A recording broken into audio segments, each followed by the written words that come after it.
তো এখন আমরা আছি নড়াইল রেলওয়ে স্টেশনে।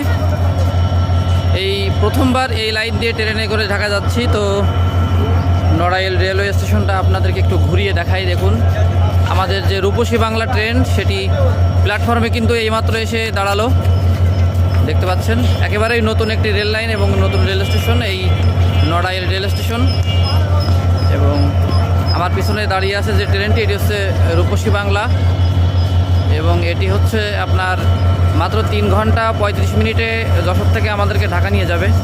তো বুঝতে পারছেন আসলে ট্রেনটা খুবই দ্রুতগামী এবং বাসের সাথে তুলনা করলে বলা যায় যে এক্সপ্রেস যে বাস, বিরতিহীন বাস, ঠিক সেই রকম। তো স্টেশনের পাশেই দেখতে পাচ্ছেন যে এখানে হাইওয়ে আছে।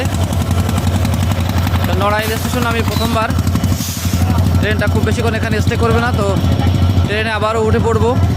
যাত্রাপথে আরও অনেক স্মৃতি নিয়ে যাব এবং সেগুলো আপনাদের সাথে শেয়ার করব। তো পড়ন্ত বিকেল একেবারেই, তার সাথে এই নতুন স্টেশন, সব মিলিয়ে সুন্দর একটি অভিজ্ঞতা। তো আমরা যাচ্ছি আজকে 11ই ডিসেম্বর 2025 এবং আমরা যাচ্ছি হেলথ কেয়ার ফার্মাসিউটিক্যালস লিমিটেডের যে অ্যানুয়াল সেলস কনফারেন্স, সেই সেলস কনফারেন্সের উদ্দেশ্যে। তো বরাবরের মতো এবারও আমি যাচ্ছি ট্রেনে এবং আমার সাথে আছে হাবিব ভাই ভেতরে বসা। এই হচ্ছে স্টেশন এবং প্ল্যাটফর্ম, নতুন এবং আধুনিক স্টেডিয়াম একটি রেল স্টেশন।